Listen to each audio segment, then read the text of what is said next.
뜨거운 찬양 감사합니다. 오늘 요한계시록 말씀인데요. 지난번에 제가 말씀드린 대로 이 요한계시록의 중요한 주제 가운데 하나가 우리 예수님께서 승리하신 그 내용을 담고 있고요.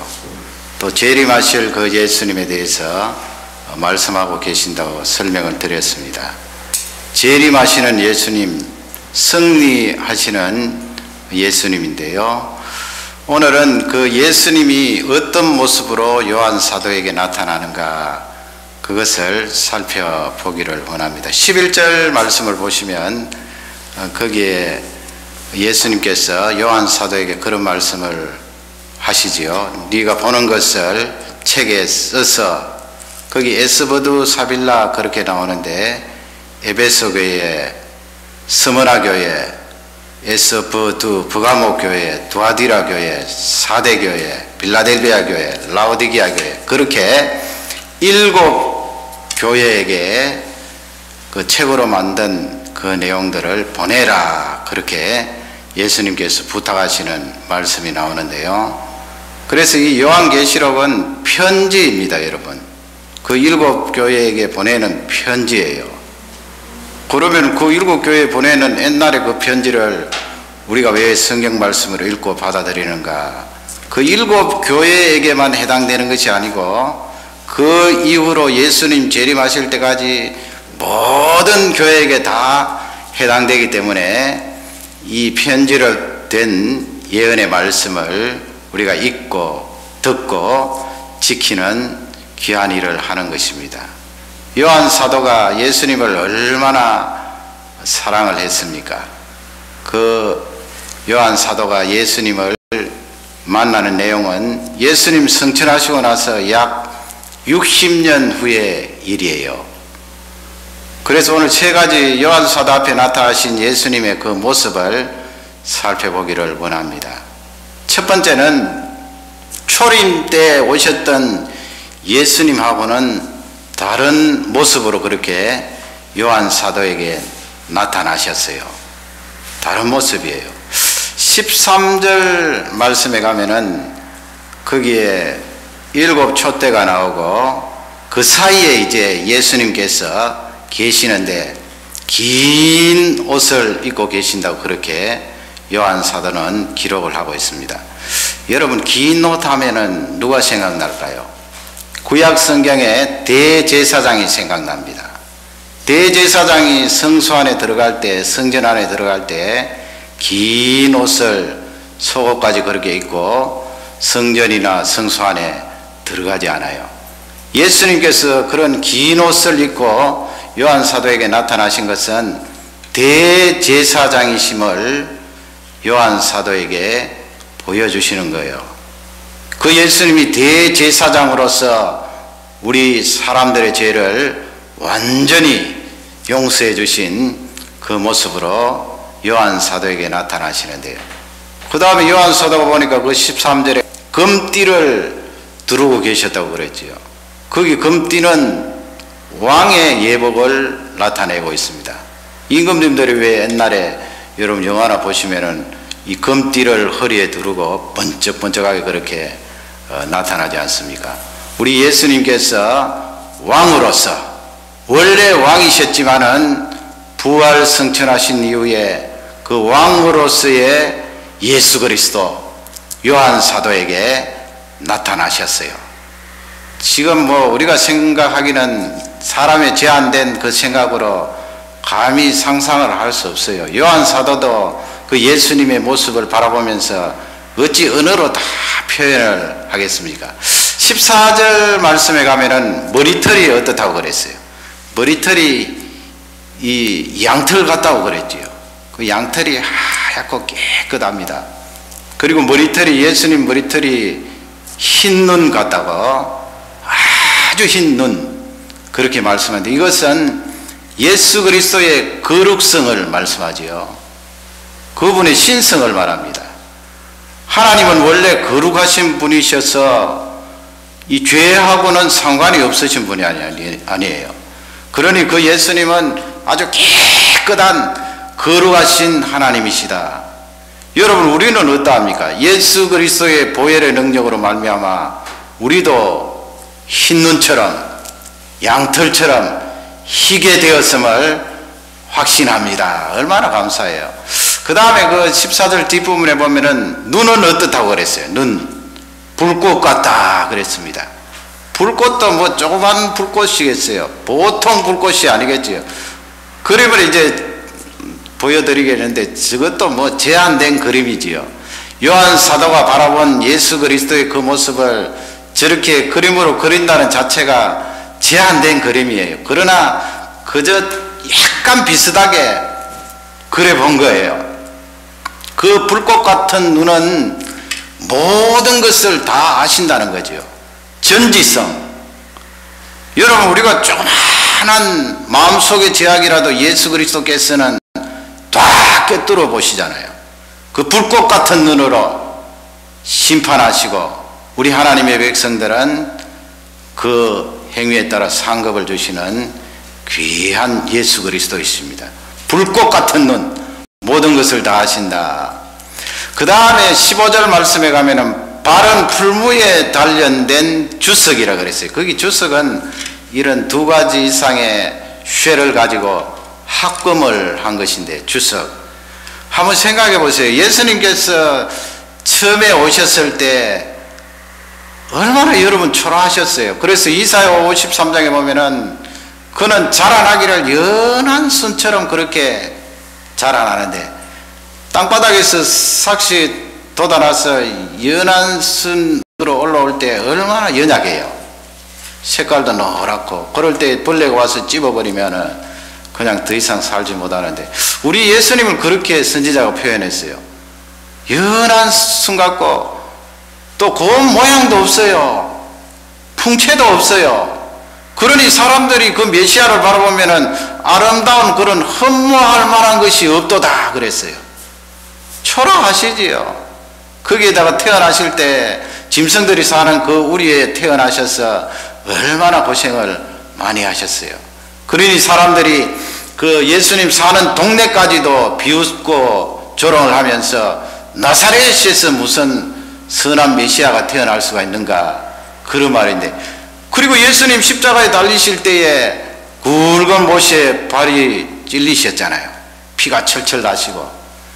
그런 성육신하신 예수님께서 부활승천하신 이후에는 주석처럼, 그것도 풀무에 몇 번 단련된 단단한 주석처럼 그런 강한 예수 그리스도, 영광스러운 예수 그리스도를 요한 사도가 봤는데, 주석처럼 그렇다는 말씀은 심판을 나타냅니다.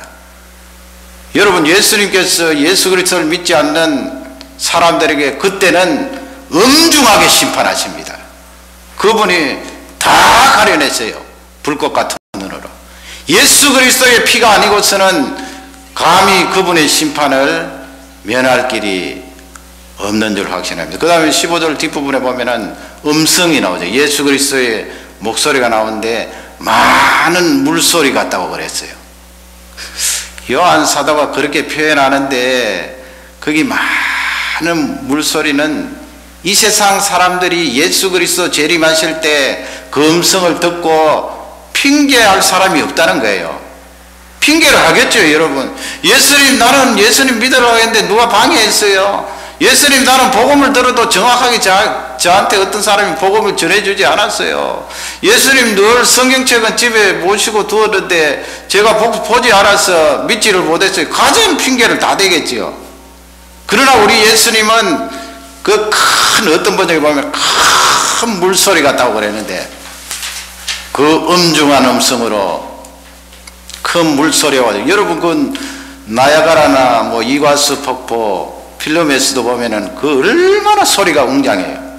그 자연의 소리에 우리가 압도되지 않아요.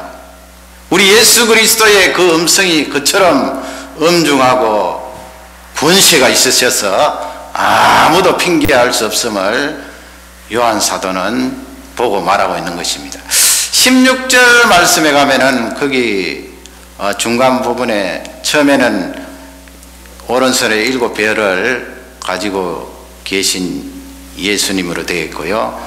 그 다음에 뒷부분에 보면 얼굴이 나와 있지 않아요? 얼굴은 해같이 강렬하게 비치는 해처럼, 아까 그림 보셨습니다마는 태양빛에 비교하겠어요. 강렬하게 내리쬐는 그 빛처럼 예수 그리스도가 영광의 빛을 발산하고 있음을 지금 요한 사도가 보고 있습니다. 베드로, 요한, 야고보가 왜 마태복음 17장에 보면은 변화산에 올라가서 예수 그리스도의 모습을 보는데 잠깐 예수님께서 영광스러운 모습으로 바뀌실 때도 너무 좋아서 예수님 여기 사십시다 그러지 않았어요. 지금 요한 사도가 그렇게 예수 그리스도의 영광스러운 모습을 보고 있습니다. 그 중간에 보면은 또 이 좌우의 날성금 그렇게 말씀되어 있지요. 그것도 예수 그리스도의 심판을 나타내십니다.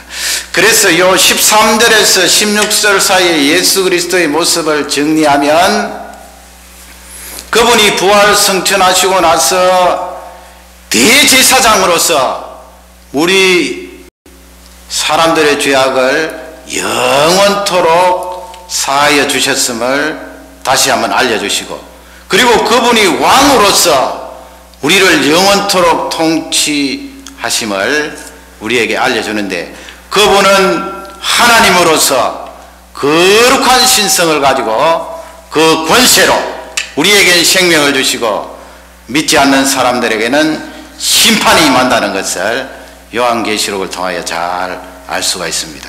그러니 여러분, 초림 때 오신 예수님하고는 다르지 않아요. 그 초림의 예수님을 생각하면서 자꾸 보잘것없고 초라한 그 예수님만 묵상하면 안 돼요. 이렇게 요한계시록을 통하여 영광스럽고 왕이시고 권세이신 그분이 나를 다스리심을 고백하고 믿음으로 승리하시기를 주님의 이름으로 축원합니다. 그 예수님이 두 번째로는 바로 십자가 위에 죽으셨던 예수님이다 하는 것을 요한 사도가 직접 보게 된 거예요. 그게 어디에 있습니까? 17절 말씀에 가면 이제 그 앞쪽에 보면 요한 사도가 이 등 뒤쪽에서 소리가 나니까 자기 얼굴을 돌려서 뒤쪽으로, 소리 나는 쪽으로 보지 않았어요. 그래서 예수님의 그 모습을 다 보는데, 그 예수님의 모습을 뵙고 나니까 17절 말씀에 가면 그 앞에 엎드려졌다 그랬어요. 꼬꾸라졌어요. 그리고 마치 죽은 사람처럼 그렇게 되었어요. 여러분, 요한 사도 하면은 예수님의 그 요한복음에 보면은 예수님의 사랑을 많이 받았던 제자예요. 어떨 때는 식사할 때 예수님 앉아 계시면서, 왜 유대인들은 약간 비스듬히 그렇게 베개 같은 거 놓고 이렇게 기대해서 식사하잖아요. 그럴 때 요한 사도가 예수님 품에 탁 안겨서 그렇게 같이 식사를 하고, 그리고 자기 자신이 예수님 사랑을 받았음을 어떻게 표현해요? 예수의 사랑받는 자, 그렇게 표현을 했어요. 그러니 요한 사도가 예수님 가까이에, 아주 가까이에 그렇게 예수님 모시고 사랑을 많이 받았던 사도잖아요. 그런데 예수 그리스도의 그 모습을 보고 영광스럽고 권세 있는 그분 앞에 꼬꾸라지고 마치 숨을 쉴 수 없을 정도로 죽은 사람처럼 그렇게 되어버렸어요.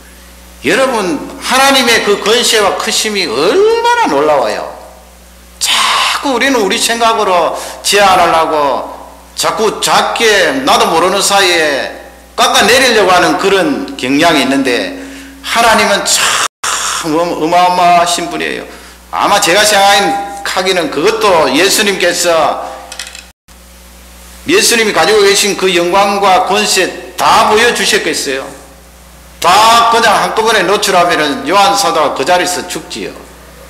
그래서 예수님이 그 17절에 보면은 오셔서, 그것도 오른손으로 말이죠, 오른손으로 요한 사도를 터치해 주시고 말이죠. 그리고 뭐라고 말씀하세요? 두려워하지 말라. 예수님이 하신 말씀이 처음이요 나중이라. 지난번에 앞쪽에 말씀드렸잖아요. 알파와 오메가라. 성부 하나님도 알파와 오메가고, 지금 예수 그리스도께서도 나는 처음이요 나중이라. 그래서 여러분, 그 17절 말씀은 그 권세 있으신 예수 그리스도, 영광의 왕이신 예수 그리스도, 그분을 나타내면서 성육신 하셔서 제자들과 함께 지냈던 그 예수님의 포근함도 말씀하세요. 그러니 여러분 이 요한 사도를 이 요한계시록을 읽으시면서 너무 겁낼 필요 없어요. 지금 이 말씀을 들으면서 그 크신 하나님 앞에 나중에 예수님 앞에 어떻게 나아갈까 염려할 필요 없어요. 요한 사도 옆에 오셔서 오른손을 갖다 얹으시면서 두려워하지 말라. 마치 갈릴리 바닷가에 풍랑 만나서 힘들어하고 죽겠습니다 하는 제자들에게 나오셔서 두려워하지 말라, 안심하라 하셨던 거하고 똑같아요. 요한 사도를 위로하시면서 나는 처음이요 나중이라. 그 다음에 18절 말씀에 가면은 예수님께서 그 십자가에 죽으셨던 예수 그리스도를 설명하시고 그 다음에 부활하시고 지금 권세 영광의 왕으로 우주를 다스리시는 그분임을 말씀하고 계시는데, 거기에 있잖아요. 전에는 죽었다고 그랬지요. 십자가에 그러나 세세토록 살아있고 그랬습니다. 부활하셔서 이제는 영원토록 살아계시는 그 예수 그리스도, 그분이 무슨 열쇠를 가지고 계신다고요? 죽음, 사망과, 거기 음부라고 되어 있는데 하데스란 말인데 지옥이에요. 예수님께서 열쇠를 가지고 계신데 죽음의 열쇠도 가지고 계시고 음부 지옥의 열쇠도 가지고 계신 왕이세요. 그러니 여러분 예수 그리스도의 이 요한계시록 1장에 나오는 모습은 죽으셨던 그 예수 그리스도도 보여주시고 그 포근하고 따뜻하셨던 다정하셨던 예수 그리스도도 요한 사도에게 보여주시고 또 그 크신 하나님으로서 우주의 왕이신 심판주로서도 보여주시는 귀한 내용입니다. 얼마나 좋습니까 여러분. 마지막 세 번째로 1장 뒷부분에 나오는 예수님의 모습은 예수 그리스도는 교회의 머리시다 하는 거예요. 여러분 우리 교회의 주인은 예수님이죠. 사도 베드로를 향하여서 마태복음 16장에 보면은 네가 반석 위에 교회를 세우리니 그랬지 않습니까?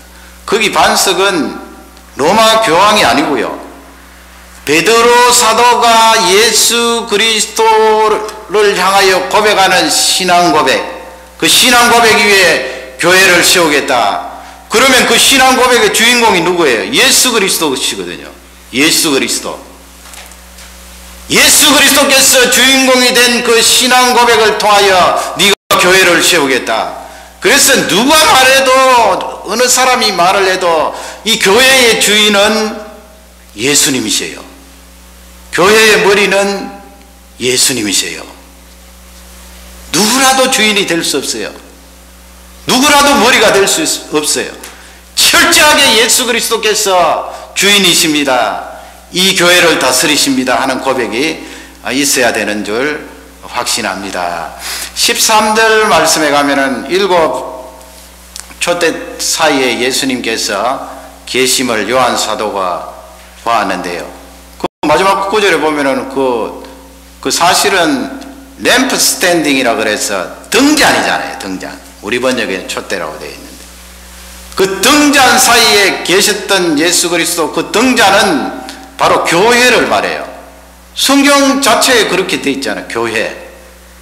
그 교회 7 교회, 지금 에스버드 사빌라 그 7 교회를 포함해서 장차 이 지구상에 일어날 많은 교회들, 그 교회 사이에 계시는 예수 그리스도, 예수님이 주인이라는 거예요. 그리고 16절 말씀에 가면 어떻게 되겠습니까? 예수님께서 오른손으로 7 별을 가지고 계신다고 그랬는데 뒷부분에 보면 해석이 있잖아요. 7 별은 뭐를 말합니까? 교회의 사자예요. 교회의 사자. 그러니 예수 그리스도는 교회의 사자를 오른손으로 다스리고 지배하시고 통치하시는 분이에요. 그러니 여러분 예수 그리스도께서 주인 아닙니까? 예수 그리스도께서 이 교회의 머리가 되셔서 다스리시는 줄 확신합니다. 하나님 아버지, 예수 그리스도께서 다스리는 이 교회를 내가 성심성의껏 섬기고 헌신하면 그것이 바로 예수 그리스도를 섬기고 헌신하는 것이 됩니다. 이 신앙 고백이 계속해서 이어져야 되는 줄 확신합니다. 오늘 1장 후반부 말씀을 통하여 여러분 예수님의 그 모습을 한번 묵상하시면서 즐겨보세요. 그분은 작은 분이 아니시고 나를 위하여 죽으셨던 그 놀라우신 분, 그 다정하셨던 분, 그 다정함과 사랑과 친구로서 나를 안아주셨던 그분이 여전히 그 사랑을 가지고 계시면서 우주의 통치자로 이 세상에 다시 강림하실 것을 생각하면 얼마나 힘이 되는지 몰라요. 소망을 거기에 두고 계속해서 승리의 삶을 사시기를 주님의 이름으로 축원합니다. 다 같이 우리 기도하겠습니다. 말씀을 생각하면서 기도하겠습니다. 여러분 먼저 말씀을 생각하며 하나님 앞에 신앙으로 고백하시기 바랍니다. 예수님은 왕이시